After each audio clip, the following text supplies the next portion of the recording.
Qu'on se le dise, ça va être intense. Pour avoir déclenché la guerre, pour avoir aimé la faire, pour en avoir profité. Je ne veux pas être éclaboussé par vos combines. Bande d'affaires, pas de vertu. Vous êtes tous condamnés à mort. Si on commençait par regarder comment il se présente. Est-ce que vous pouvez vous présenter succinctement ? Succinctement, c'est forcément réducteur. Ben voilà, acteur-réalisateur ou réalisateur-acteur. Mais est-ce que ce serait pas un peu fade pour définir ses œuvres ?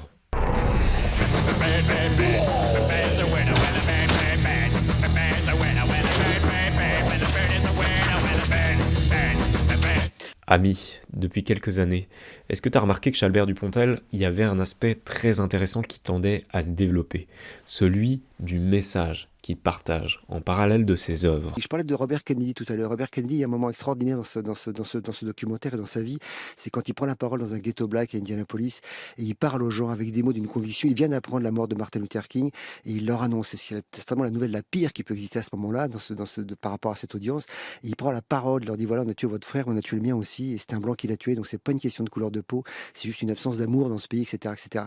Voilà, et la seule ville des États-Unis où il n'y a pas eu d'émeute ce soir-là, c'est Indianapolis. Donc la parole politique, quand elle a un poids, quand elle est convaincante, intelligente, elle a un effet. I have some very sad news for all of you, and I think sad news for all of our fellow citizens and people who love peace all over the world. And that is that Martin Luther King was shot and was killed tonight in Memphis, Tennessee. Alors Monsieur Mégo, vous, qu'est-ce que vous en pensez de ce passage sur la sincérité de la parole politique ? Je pense que le mieux, ce sera que vous preniez ma place et que vous veniez complètement face à la caméra pour parler. D'accord ? Tiens, voilà, alors, là c'est bon, je suis devant la caméra, ouais. Bon, je vois le micro, alors, oui. Bah, c'est intéressant ce qu'il dit, parce que c'est vrai que dans la vie, il y a quelque chose à comprendre. C'est pas que c'est tes affaires qu'il faut qu'ils marchent, c'est toi. Quand on va à l'école, pour en revenir sur un de mes sujets de prédilection, on vous apprend vite à participer au monde extérieur, mais on vous apprend pas à participer à votre monde intérieur. Pourquoi je suis en colère, pourquoi je suis frustré, pourquoi je suis amoureux, pourquoi je suis triste, pourquoi ça, c'est des vraies questions qu'on doit se poser. Alors après, des ruptures sociales, comme ça a été mon cas, bah oui, fait quand tout d'un coup on s'interroge sur qui on est, où on va, et on se documente, et puis on finit par faire des films. Ben oui, là, ce qu'il dit, forcément, c'est vrai. Parce que si tu regardes, toi, le Cannes, par exemple, en ballon, et ben, ce que tu veux faire, c'est partager un message. C'est-à-dire que tu voudrais qu'il y ait quelque chose qui vienne vraiment de toi, de ton intérieur. Ben, je vais dire que c'est exactement ça, cette exploration. Si tu prends mon exemple, moi, pour mon charisme, tu penses bien que ça s'est pas fait en un jour, ça s'est forgé. C'est-à-dire que c'était d'abord un style, et puis ensuite un esprit, et surtout un corps. J'évoque pas la patrie, j'évoque pas la nation, j'évoque la culture. Là. On est issus, vous et moi, d'une grande culture, qui est une culture française, une des plus belles cultures au monde, qui a généré des grands scientifiques, des pasteurs, des Curie, des grands peintres, les impressionnistes, des grands écrivains, avec une vraie conscience politique, comme Hugo, etc., etc. Donc voilà, quand on est le représentant de cette culture, on doit en tenir compte. Voilà, et culture, encore une fois, qui prône la liberté de parole, qui prône la laïcité, qui prône le droit de l'homme, qui prône l'égalité homme-femme. Je dis pas que c'est en pratique tous les jours dans ce pays. C'est pas un paragon de vertu, la France. Mais malgré tout, c'est ces idées-là, ces valeurs-là. Alors, Shakespeare, il disait, bon, vous allez me demander, mais non, moi je l'ai pas connu. Il disait, ne gâchez pas votre présent pour un passé qui n'a pas l'avenir. Mais faut pas oublier qu'on peut être aussi, là comme il le dit Albert Dupontel, qu'on peut être aussi des héritiers. Parce que, regardez, moi je pense que c'est aussi de là que peut me venir ma grandeur, certainement du passé, des anciens. Catherine II, bah oui, il y avait des femmes aussi, hein, qui étaient grandes. Steven Seagal, Tantou Camon. Sur YouTube, en 67, De Gaulle qui parle du capitalisme, et ce vieux monsieur en noir et blanc avec la voix chevrotante en train d'expliquer que le capital n'est pas une bonne chose, que le capital reste dans le capital et provoque une aliénation des travailleurs. Voilà, et pourtant il était supposé être de droite réactionnaire. Il avait une bonne analyse de la situation. Alors je crois que là on touche à un point avec lequel vous n'êtes pas forcément d'accord. Le capitalisme, n'est-ce pas, selon vous, c'est plutôt profitable. Ouais, je te dirais que le capitalisme, c'est bien joli de taper dessus, mais finalement aujourd'hui, c'est comme un outil, hein, c'est juste qu'on ne sait pas l'utiliser, quoi. comme pas mal d'autres d'ailleurs, qu'on pourrait signaler, peut-être la 5G, voilà, tout le monde se plaint, mais en fait, si on l'utilisait normalement, juste en étant réduit et raisonnable, ce serait très bien, ce serait comme le pétrole, ce serait comme les avions, enfin bref, tu vois le genre, hein, c'est un peu le synonyme de toute notre société, on voudrait victimiser quelque chose quand finalement c'est nous qui sommes des irresponsables. Un artiste, c'est quelqu'un qui est dévoré par ses émotions, n'ayons pas peur des mots, même fois submergé, et qui cherche à les mettre en ordre pour les exprimer, pour que ça soit clair, pour que les gens les partagent. Parce que je me rends compte qu'elles sont partagées, ces émotions. Pas par tout le monde, mais par beaucoup de gens. Donc mettre de l'ordre dans ces émotions, c'est un vrai travail.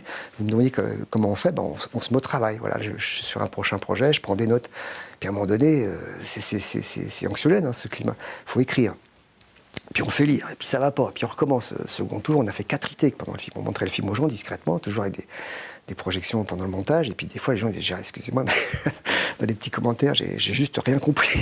Alors, moi, si je peux te partager un conseil, c'est déjà, si tu sais écrire, de prendre des notes pour histoire de mettre de l'ordre dans ton esprit, et puis à un moment, te donner une direction, de te poser des bases, de savoir vraiment qui c'est toi, tu vois, de quoi t'as envie, etc. Enfin, moi, c'est aussi comme ça que j'ai découvert à quel point il y avait de la profondeur hein, dans mon intérieur, que je découvrais pas forcément en discutant avec les autres.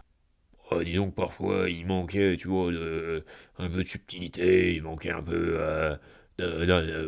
je voulais pas dire d'intelligence, parce que voilà, aujourd'hui, soi-disant qu'il faudrait être intelligent, machin et tout. Non, non, en fait, c'est pas ça.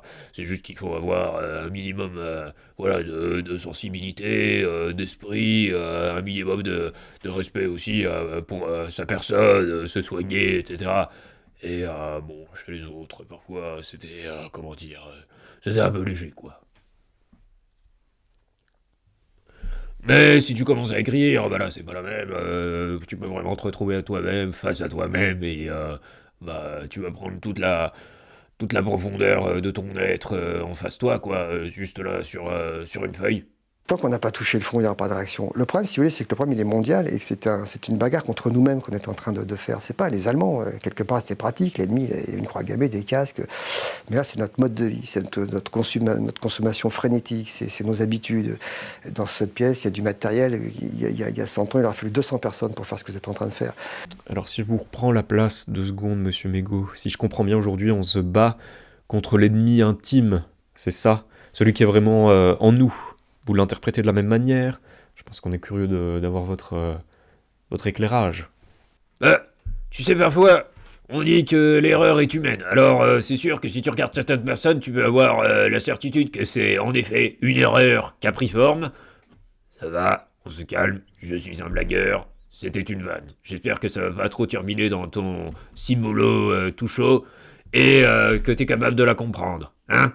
Parce que là, on va commencer à parler sérieusement. Quand on dit l'erreur est humaine, d'un autre côté, tu dois comprendre qu'on est aussi capable de créer de belles choses. Si tu regardes par exemple le film Qui veut la peau de Roger la Rabbit, ou alors Expandable 4, eh bien, clin d'œil d'ailleurs aux amis qui ont pu jouer dedans. Bref, on est capable de faire des erreurs et en même temps de créer, ce qui fait de nous une espèce complexe, d'ailleurs la seule qui aujourd'hui arrive à détruire son environnement. Et en même temps, par la même occasion, de se détruire.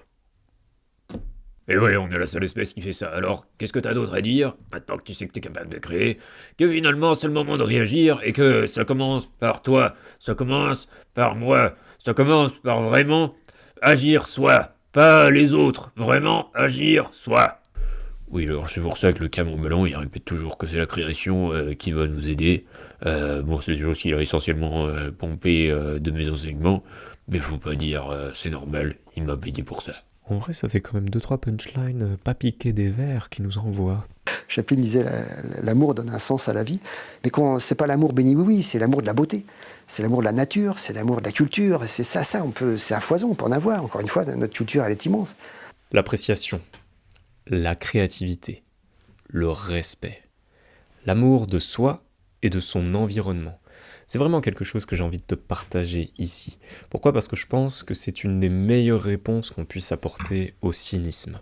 C'est-à-dire que si là, aujourd'hui, tu n'es pas capable de reconnaître la valeur qu'il y a en toi, simplement celle d'être en vie, ni celle de ton environnement, ou celle des autres, qui sont également en vie, et que tous tes efforts consistent à te battre pour défendre des croyances, pour défendre des valeurs, pour, in fine, n'aboutir qu'à des actes qui ne seront que pointer les autres, voire s'entretuer.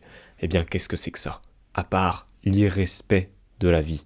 Je veux dire par là qu'on a cette force créatrice de choisir de détruire ou de choisir de créer. J'ai envie de t'inviter à faire, c'est d'aller dans cette exploration de qu'est-ce que tu veux vraiment, qu'est-ce que peut être créé, qu'est-ce que peut être valorisé, toi et ton environnement. Oui, bah le respect dans l'art moderne, je le cherche encore. Ouais, ça va, je suis un blagueur. Hein? Et je pense que ce respect, cette appréciation, ce choix de la créativité, eh bien ça peut être une bonne définition de ce qu'est la paix. Alors, tu peux te demander aujourd'hui, que peux-tu faire pour finalement créer cette paix de ton vivant? Quand je dis créer cette paix, en fait, on n'est pas en train de parler du monde, mais juste de la petite contribution que tu peux faire pour créer la paix en toi, pour créer la paix autour de toi. Et c'est là que je pense que la création peut être un pilier pour cette exploration. Ouais, mais dis donc, c'est que ça pèse, hein, ce que tu dis là. Bah, on voit que t'as bien écouté mes conseils. Allez, tiens, ça mérite bien une petite récompense, là, celle-là, d'Albert Dupontel. Son anecdote, là. Je l'aime bien, celle-là. Quand j'étais môme, on m'a parlé des miracles. Bon, les miracles, c'est une métaphore. Hein, Et un jour, donc, en me brossant les dents, j'avais 7-8 ans, j'étais au catéchisme, quand même. Voilà, j'étais même été enfant de cœur, c'est pour vous dire. Et puis, l'eau froide est devenue chaude. Je me suis dit, putain, miracle. Et si c'est une catastrophe, il va falloir que je sois curé, parce que je voulais pas être curé. Mais pendant des semaines, ça m'a hanté, cette histoire. L'eau froide est devenue chaude. J'ai gardé ça pour moi. C'est un miracle que je garde pour moi, parce que sinon, tu vas me dire, un miracle, ils vont venir dans ma salle de bain, à genoux, et puis je vais être curé. C'est pour vous dire. Alors après, j'ai eu fortement envie de... Je m'en suis voulu, bien sûr, mais j'avais 8 ans, je me suis pardonné. Mais je pardonne pas aux gens qui m'ont fait croire à ces conneries. Et si la base de la base pour cette paix, pour cette créativité, ça pouvait commencer par être la compassion. Si vous pouvez me trouver la version courte, je serais preneur, parce qu'il y a fait tout avec une version qui est très intéressante, mais qui fait près de 4 heures.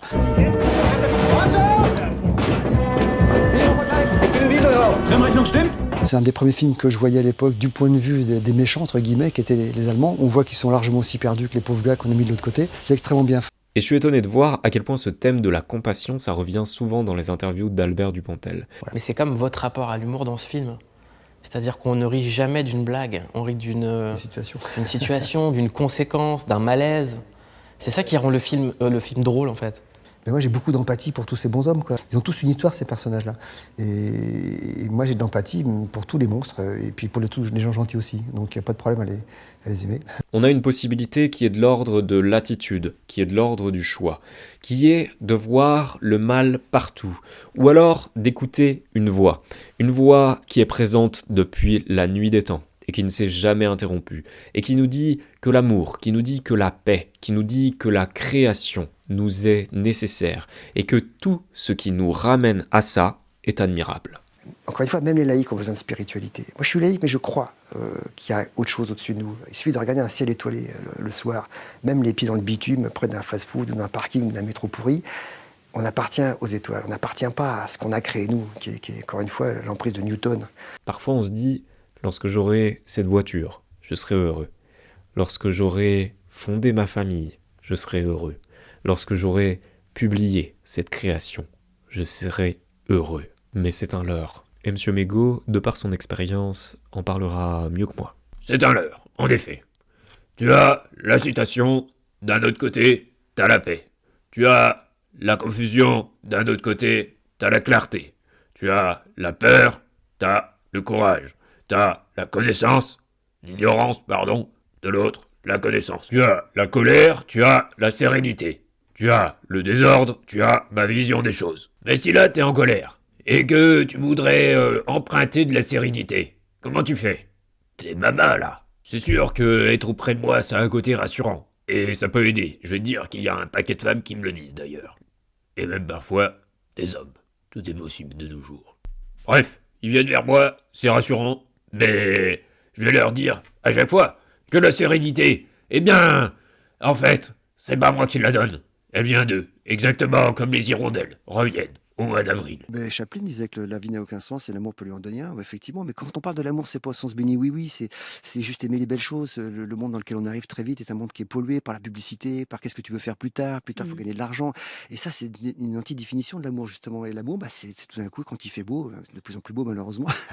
Mais c'est en profiter. À profiter, le divin, c'est la nature. C'est une phrase de Jung. C'est profiter de ça, etc. Voilà, et la culture, vraiment, le plus tôt possible dans l'âge des enfants, c'est extrêmement important. Bien sûr, notre soif de créativité, de paix, on peut la nourrir en allant chercher des inspirations, en allant voir ce qui nous fait kiffer, en allant explorer ce qu'on n'a peut-être pas encore exploré. Par exemple, dans les créations des anciens, quand Albert Dupontel parle de Charlie Chaplin, de Buster Keaton, eh bien ça peut être intéressant d'aller jeter un œil du côté de ces anciens créateurs. Au passage, si on veut parler d'anciens, je te parlerai d'un encore plus ancien qui est la grotte Chauvet.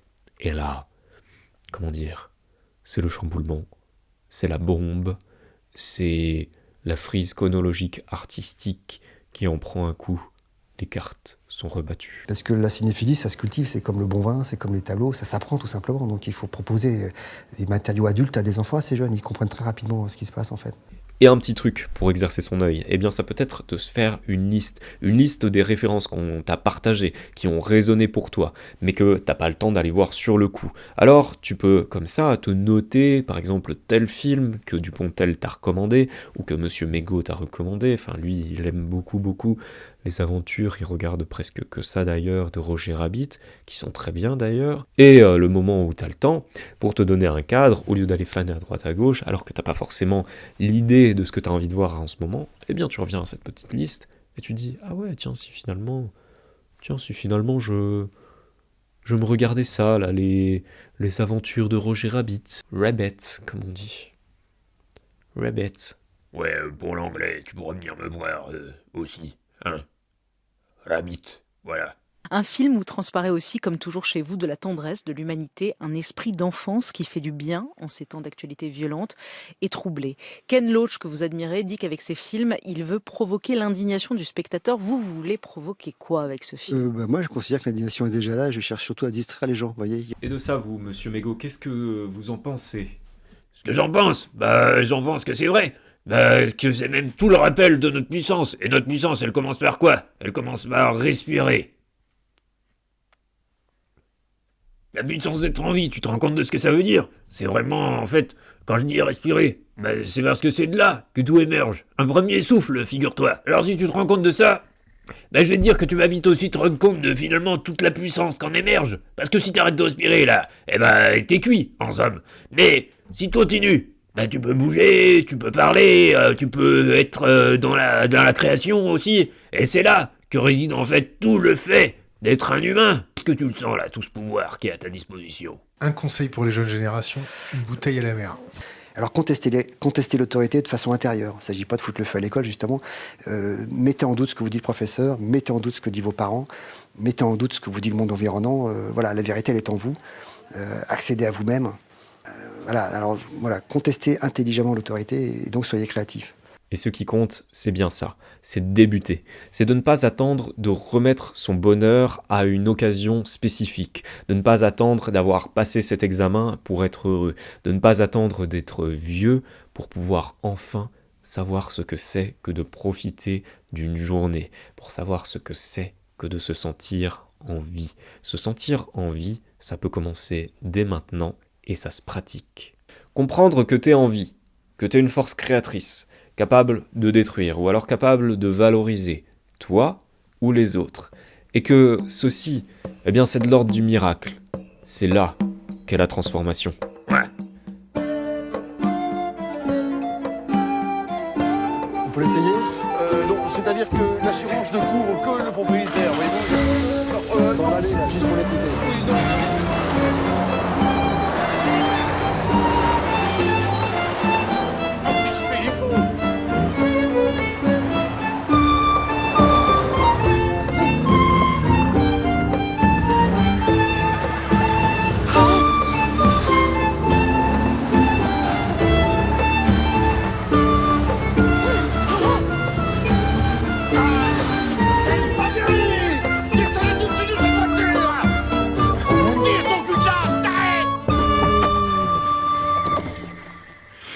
falloir se calmer, pépère, hein.